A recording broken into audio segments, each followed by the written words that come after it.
Today we're going to focus on stylized drawings. So what I'm going to do is get a photo and we're going to take a look at that turtle and we're going to make a illustration. If we look at the real source material and we look at the head of a turtle, looking at that general shape, you can compress and take whatever I'm looking at and I compress in this direction. I can take this head shape and I can stretch it out and simplify this way.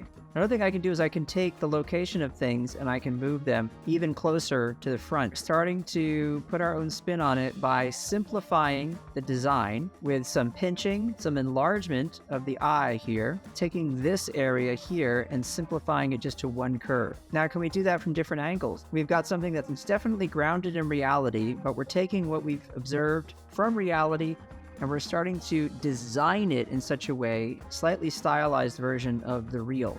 Now, we haven't yet addressed any of the other parts, but one of the things you see people do is anthropomorphize, extending their limbs if they're shorter and giving them points of articulation that don't necessarily exist. Do things like change their posture so that normally we see a turtle on all fours like this, but to be able to take that turtle and stand it upright, we take this and we start to build out a body for it. Take this same starting point, move it over here, knock that down in opacity. I can draw over it. And this is really an important thing to do. If you're drawing traditionally, use tracing paper. Trace over stuff to use cleaner lines to really understand what you're doing. Sneak that in there. We want to go from here, we want to anthropomorphize. Take this head now, this head design, and we want to sort of make it so that we have a neck, design the head fit on the neck. We'll make these eyes enormous. The front shell around it, we just take this and simplify that design.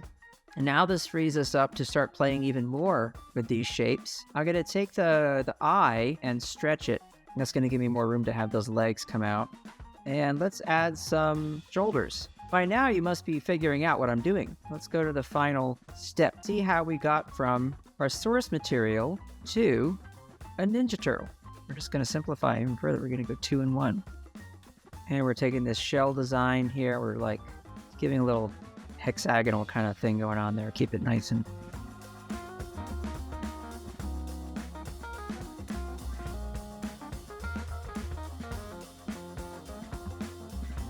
Hopefully you can see like how we're able to go through this process to arrive at something as crazy if you think about it.